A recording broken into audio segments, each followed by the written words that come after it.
Let's see what you wrote. Your country will not let you use your own morals, but the country's morals. Well, it depends on what morals you have. Let's say, for example,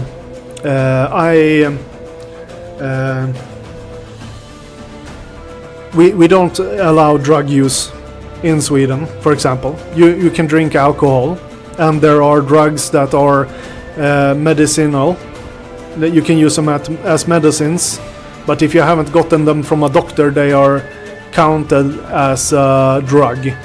So as long as a doctor subscribes it to you, you're allowed to eat it because of medicine. It's a medicine to you because of your problem.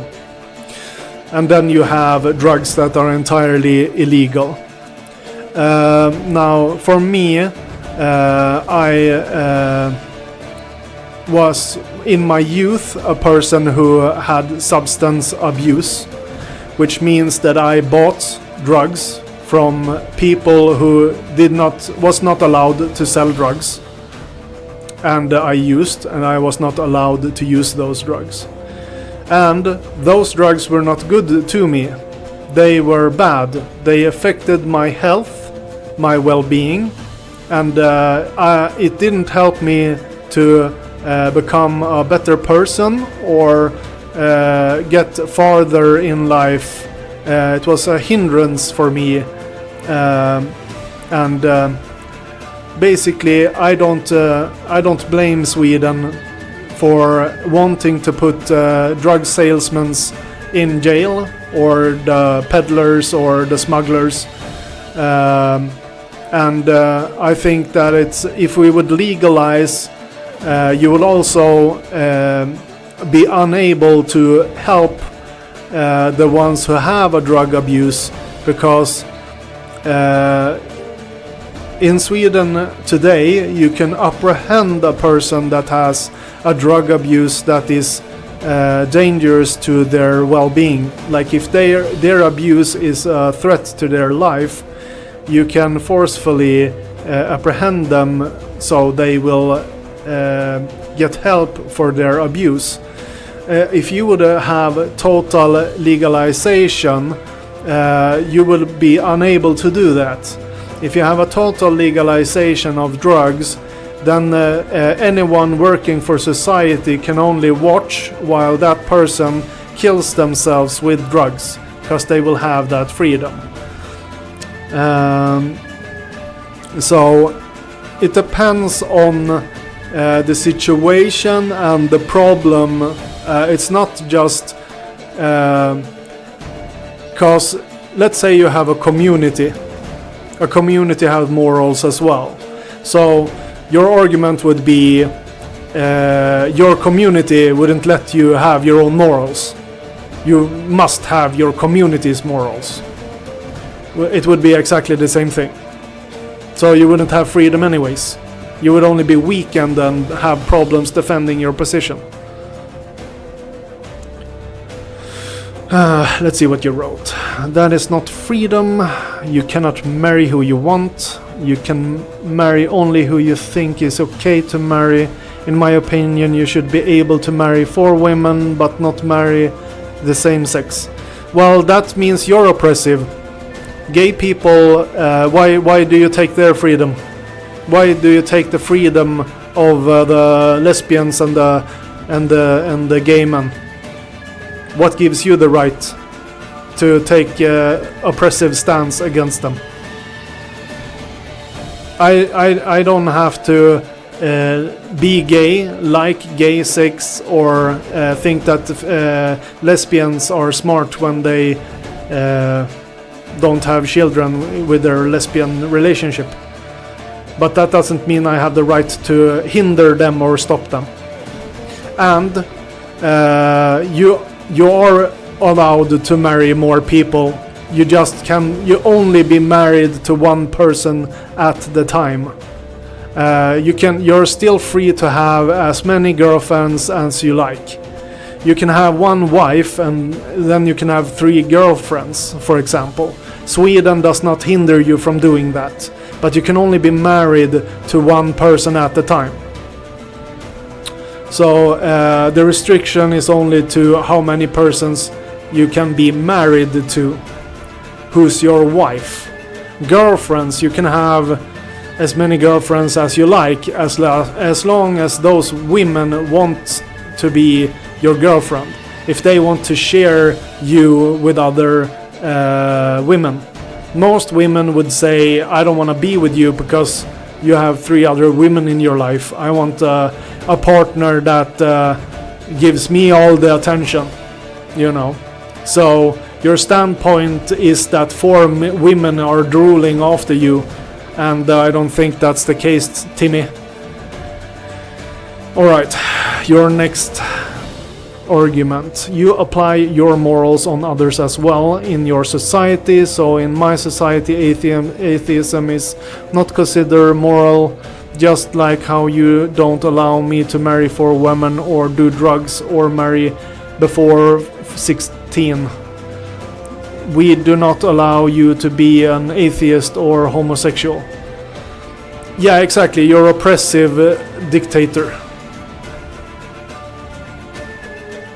You think that 4 women want to be with you when they are probably just your personal sex slave.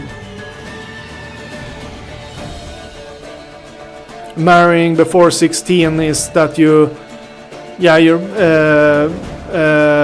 you're basically condoning pedophilia, and yeah, that is a moral standpoint that we do have here, and sure, you can have arguments for child marriage if you want, but I think that's pretty disgusting.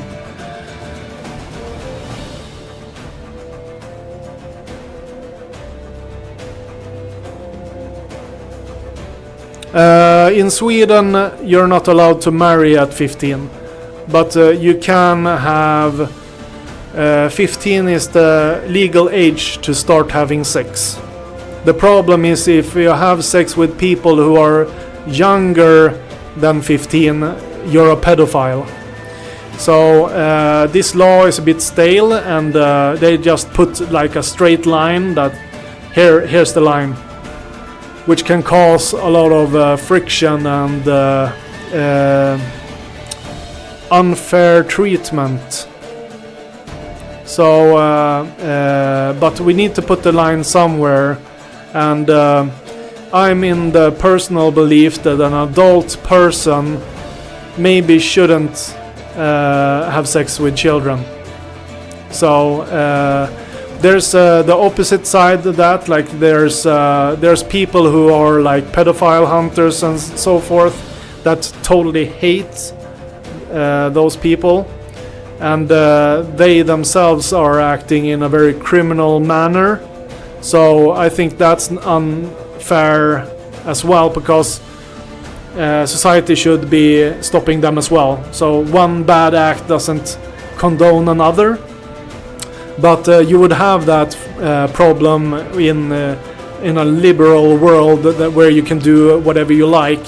For example, if you would marry a child and the parents don't want that, but you took that right and basically kidnapped the child, in their opinion, you would have like a small war between 2 families. They might take up arms and attack you and your family because you kidnapped a child, or a third party family thinks that your actions are disgusting because you're swapping children with each other. You shouldn't be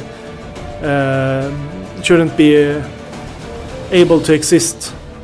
So that's also a problem with liberalism, that you would actually have like clan wars or family wars and stuff like that, which we try to stop from happening by having a system where you can report and read up on what's okay and not okay and stuff like that. Let's see what you wrote here. You label people who want a wife before 16 pedophile, and then say it's immoral, just like how I label people who have sex with the same sex as homosexual, and it's immoral.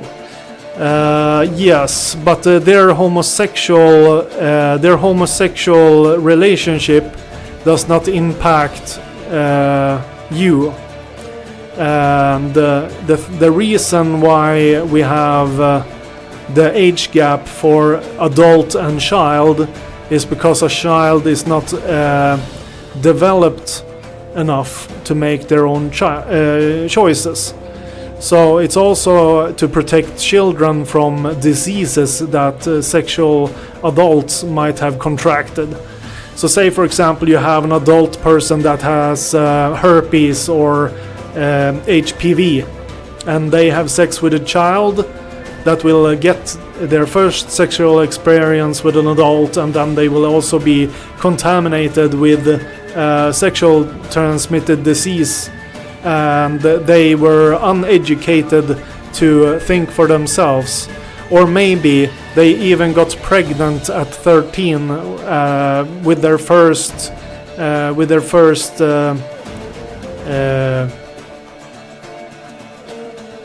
what do you call it in English?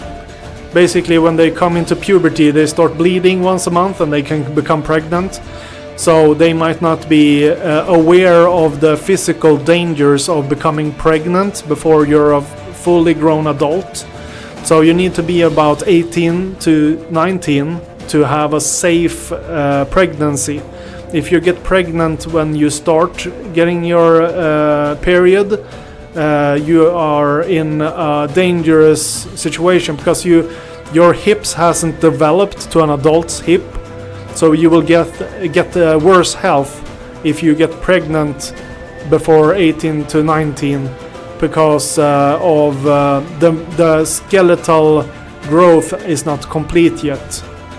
So it depends on if you have grown to your adult size yet or not. So there's health risks that we are trying to prevent adults to. We don't want adults to do unhealthy things to children who are undeveloped to defend themselves because they are not aware of the dangers that they are getting into. So it's a matter of trying to save them from being used by adults. Let's see here. What if an 18-year-old and a 15-year-old want to marry and the parents are okay with this? Why can't they marry? This is oppressive with your argument. No, it's not. They can wait 1 year. And if they talk with the parents and if they agree with the marriage, then after the 15-year-old's 16th birthday, they can walk down and get the papers where the parents can confirm or agree to the marriage. And even if the parents wouldn't agree, they can wait until the 15-year-old turns 18, and they will get what they want anyways. So basically, the 15-year-old is living at home. So and the parents has a responsibility to the child until they turn 18. So basically, the parents are responsible for the safety of the 15-year-old. So it's just about the safety for the child. So it's not oppressive. It's a defensive. It's a defensive structure to protect the young from the old. But 18 and 15, it's only a 3-year gap, and it can be hard for people in that age to understand these things. They might only see it as oppressive and the rules and the laws are in the way for what they want. So it's a problem of maturity. Like they are not mature enough to understand why these rules and laws are in place. So it's an immaturity factor. But the laws and the rules themselves has good intent, and that's what we are trying to base our society on. Is that they are supposed to be good to the individual.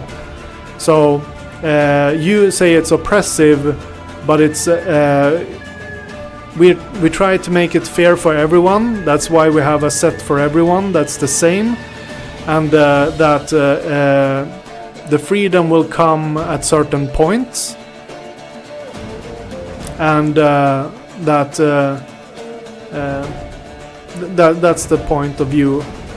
So you don't have to agree with it, of course, but if you don't follow certain rules or laws, you can basically be punished. So you're taking freedoms that are not allowed, which makes you a criminal.